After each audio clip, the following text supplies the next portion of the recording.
Fernando, can you explain to us, after all of the time and money spent by governments, why it hasn't been possible to abolish poverty?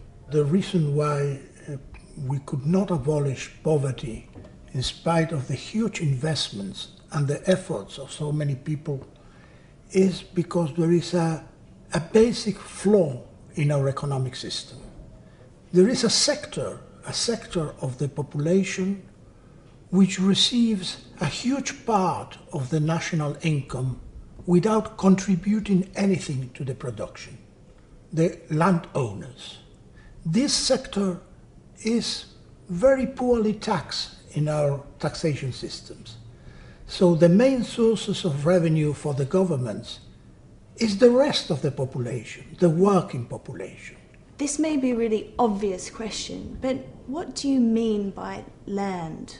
Land is all nature.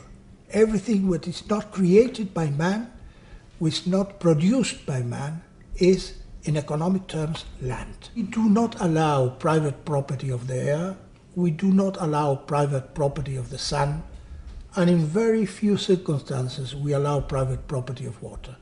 But we always allow private property of land. The wrong is to allow the private appropriation of rent. Rent is not what we pay to the landlord for an apartment. In economic sense, rent is only a part of that. When we pay the rent of an apartment, we are paying two things. We are paying for the use of the construction, which is invested capital, and we are paying for the use of the land. That is rent.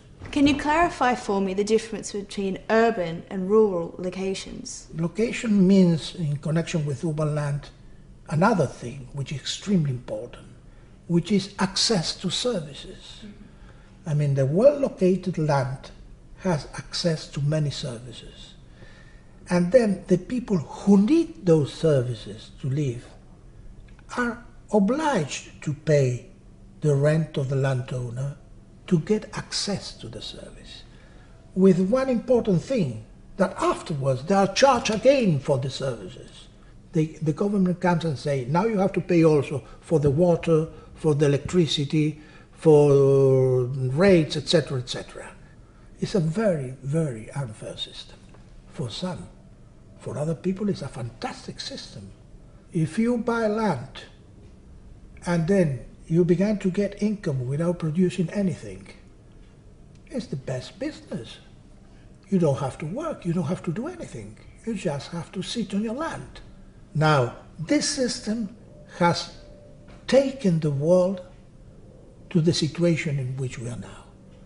Because the base of the economic crisis is land speculation. What is the most effective solution? One of the solutions is advocated in the Silver Bullet, which is to change the taxation system and make the rent of land the main source of government revenue and diminish or suppress the taxes on the working people.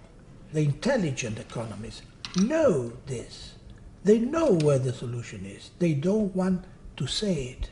Why? Or they do not want to apply it, but they know where it is.